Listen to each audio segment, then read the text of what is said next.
Assalamualaikum warahmatullahi wabarakatuh. Kami dari kelompok 5 akan menjelaskan materi tentang metodologi dan pendekatan Di sini hadis. saya akan menjelaskan tentang konsep tanawu akan al-ibadah, menjelaskan tentang pendekatan tarjih.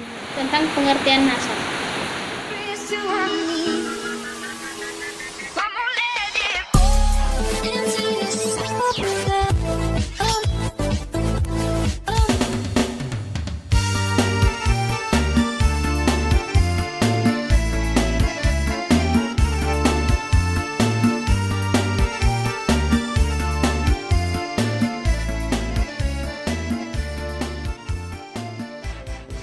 Assalamualaikum warahmatullahi wabarakatuh. Kami dari kelompok 5 akan menjelaskan materi tentang metodologi dan pendekatan hadis.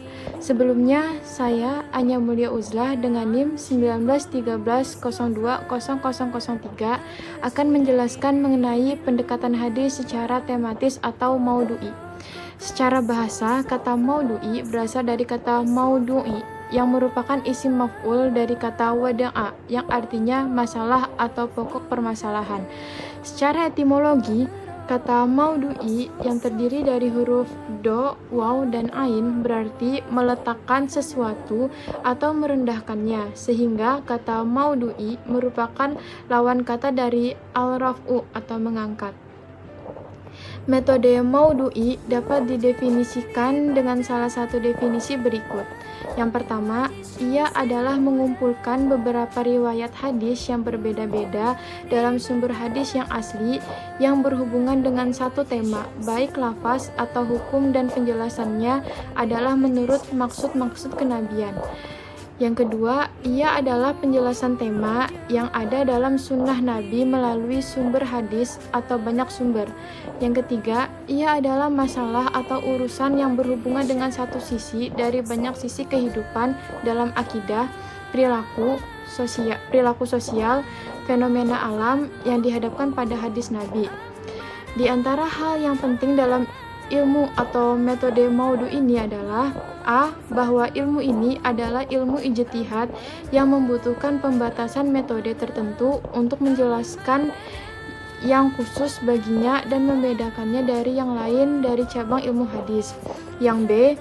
Ilmu ini membahas tema-tema yang dicakup oleh hadis Nabi saja, bukan yang lain. Yang C.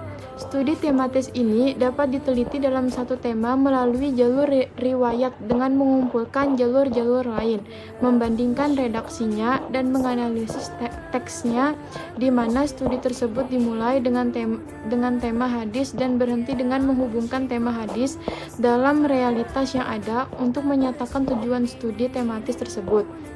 Yang D. Meskipun asal di dalamnya adalah penyelidikan, jika ia adalah tema studi, maka pembahasannya dimungkinkan dan sampai pada hasil yang diharapkan darinya dari jumlah tertentu dari hadis atau atas jalan latihan terhadap pelajaran tingkat tinggi. Yang E. Asal dari studi tematis adalah berpegang pada hadis-hadis yang diterima, yang sahih ataupun yang hasan, sedangkan hadis dhaif tidaklah diterima dan tidak pula dapat dijadikan hujah. Langkah-langkah metode ini adalah: yang pertama, menentukan tema atau masalah yang akan dibahas. Yang kedua, menghimpun atau mengumpulkan hadis-hadis yang terkait dalam satu tema, baik secara lafal maupun secara makna melalui kegiatan takhrij al-hadis. Yang ketiga, melalui kategorisasi berdasarkan kandungan hadis dengan memperhatikan kemungkinan perbedaan peristiwa, urutnya hadis atau tanawu, dan perbedaan periwayatan hadis. Yang keempat, melakukan kegiatan iktibar dengan melengkapi seluruh sanad. Yang kelima, melakukan penelitian sanad yang meliputi penelitian kualitas pribadi perawi, kapasitas intelektualnya, dan metode periwayatan yang digunakan. Yang keenam, melakukan penelitian matan yang meliputi kemungkinan adanya ilat atau cacat dan syaz atau kejanggalan. Yang ketujuh, mempelajari tema-tema yang mengandung arti serupa. Yang kedelapan, membandingkan berbagai syarah hadis. Yang kesembilan, melengkapi pembahasan dengan hadis-hadis atau ayat-ayat pendukung.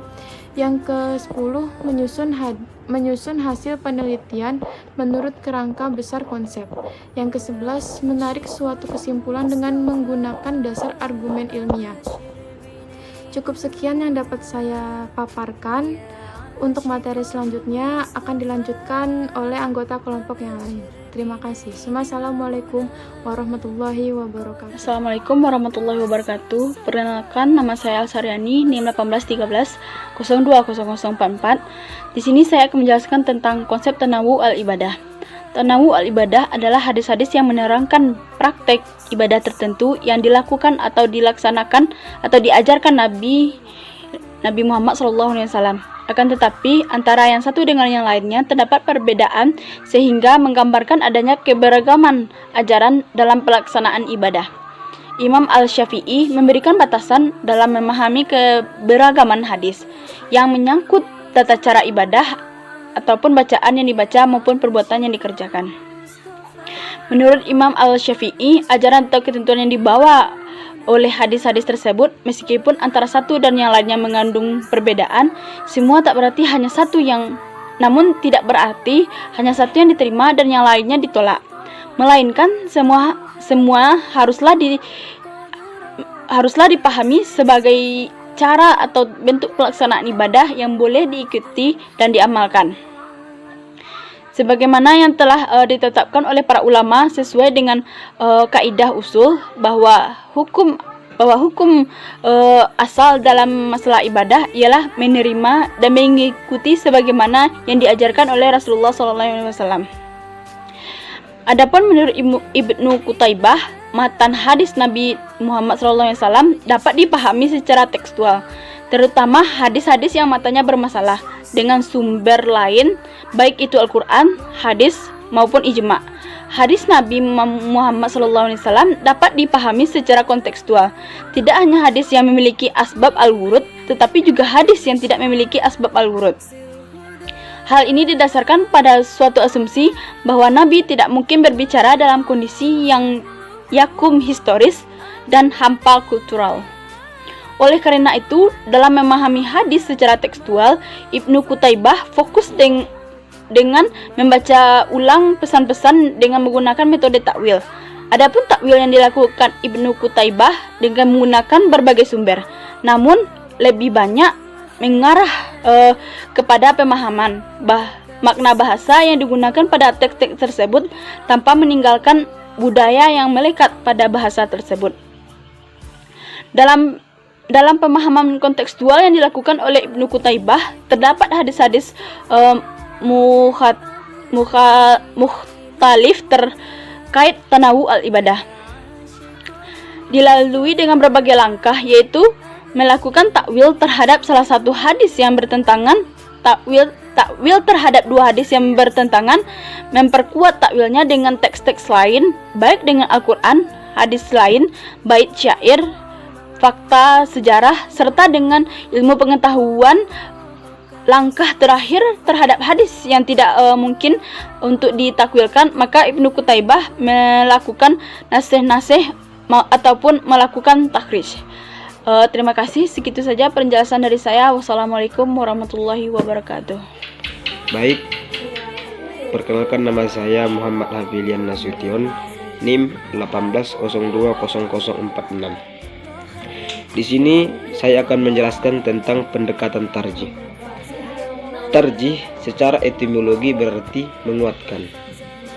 Tarjih adalah memilih dalil yang tampak berlawanan atau tidak sama terhadap satu hukum yang sama. Yang kedua yaitu konsep tarjih. Konsep tarjih muncul ketika terjadi pertentangan secara lahir antara satu dalil dengan dalil lainnya yang sederajat, yang tidak dapat diselesaikan secara jam'u wa taufiq. Dalil yang dikuatkan disebut dengan tarjih, sedangkan yang dilemahkan disebut marjuh. Terus yang ketiga yaitu hukum tarjih. Hukum mengamalkan tarjih yaitu wajib, sedangkan mengamalkan dalil yang marjuh itu tidak dibenarkan. Terus yang keempat yaitu syarat-syarat tarjih. Syarat-syarat tarjih ada dua, yaitu yang pertama, adanya persamaan antara dua dalil tersebut tentang kesubutannya atau status ketetapan dalilnya. Yang kedua yaitu adanya persamaan dalam kekuatannya. Selanjutnya yang kelima yaitu cara mentarjih. Cara kita mentarjih yang pertama yaitu ditinjau atau dilihat dari segi sanad hadisnya atau sanad dalilnya. Yang kedua yaitu ditinjau dari matan hadisnya. Yang ketiga yaitu tarjih, ditinjau dari segi kandungannya. Mungkin sekian yang dapat saya sampaikan. Assalamualaikum warahmatullahi wabarakatuh. Assalamualaikum warahmatullahi wabarakatuh. Perkenalkan, nama saya Serisa Ansari Tomah, NIM 1813020045. Perwakilan dari kelompok 5. Di sini saya akan memaparkan atau menjelaskan tentang materi kami, yaitu tentang pengertian nasakh. Pengertian nasakh terbagi ke dalam 3 bagian. Yang pertama yaitu al-iftihal yang berarti penghapusan, dan yang kedua yaitu al-izalah yang berarti peniadaan, dan yang ketiga yaitu al-naqli yang berarti pemindahan. Adapun pengertian nasakh secara terminologi atau secara istilah, di sini banyak para ulama mendefinisikan atau menjelaskan tentang pengertian nasakh. Di antara salah satunya yaitu pendapat Muhammad Al-Furari dalam bukunya Ushul Fiqih yang mengatakan bahwa nasakh adalah jalan hukum yang syar'i dengan dalil yang syar'i, boleh atau tidaknya ia berdasarkan akal. Yang selanjutnya yaitu syarat-syarat dari nasakh. Adapun syarat-syarat dari nasakh tersebut diantaranya, yang pertama, nasakh harus terpisah dari mansukh, dan yang kedua yaitu nasakh harus lebih kuat atau sama dengan mansukh, dan yang ketiga yaitu nasakh harus berupa dalil-dalil syara', dan yang keempat, mansukh tidak dibatasi pada suatu waktu, dan yang kelima yaitu nasakh harus berupa hukum-hukum syara'. Yang selanjutnya yaitu adapun pembagian nasakh ini terbagi ke dalam 4 bagian. Yang pertama yaitu nasakh Al-Quran yang dinasakh dengan Al-Quran, dan yang kedua yaitu nasakh Al-Quran dengan As-Sunnah, yang ketiga nasakh As-Sunnah dengan Al-Quran, dan yang keempat nasakh As-Sunnah dengan As-Sunnah. Baik, yang selanjutnya yaitu adapun contoh-contoh dari nasakh tersebut. Yang pertama yaitu nasakh Al-Quran yang dinasakh dengan Al-Quran, contohnya seperti Al-Quran surah Al-Anfal ayat 65, yang kemudian yang dimana ayat ini dinasahkan kembali oleh Al-Quran surah Al-Anfal ayat 66. Dan adapun yang kedua, contoh dari nasakh Al-Quran yang dengan As-Sunnah, yaitu seperti ayat tentang hukum cambuk bagi perempuan dan laki-laki yang berzina 100 kali cambuk, dinasakh oleh hadis tentang rajam pelaku zina. Dan yang ketiga yaitu contoh dari nasakh sunnah dengan Al-Quran. Adapun contoh nasakh sunnah dengan Al-Quran yaitu contohnya seperti hadis yang menyatakan menghadap ke Baitul Maqdis ketika sholat selama 16 sampai 17 bulan. Hadis riwayat Bukhari, yang dimana hadis tersebut dinasakh oleh Al-Quran, yaitu yang terdapat dalam Al-Quran surah Al-Baqarah 144 yang menyerukan untuk menghadap ke Baitullah. Dan yang terakhir yaitu contoh dari nasakh sunnah dengan sunnah.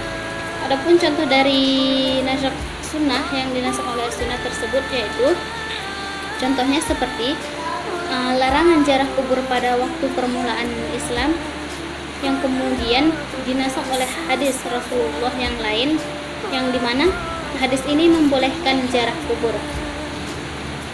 Yang adapun bunyi hadisnya yang artinya yaitu dulu aku atau Nabi melarang kalian untuk berziarah kubur, sekarang berziarah kuburlah kamu. Hadis riwayat Muslim. Baik, sekianlah yang dapat saya paparkan dari materi kami. Lebih dan kurangnya saya mohon maaf. Wallahumma fiq ila aqwamit thoriq. Wassalamualaikum warahmatullahi wabarakatuh.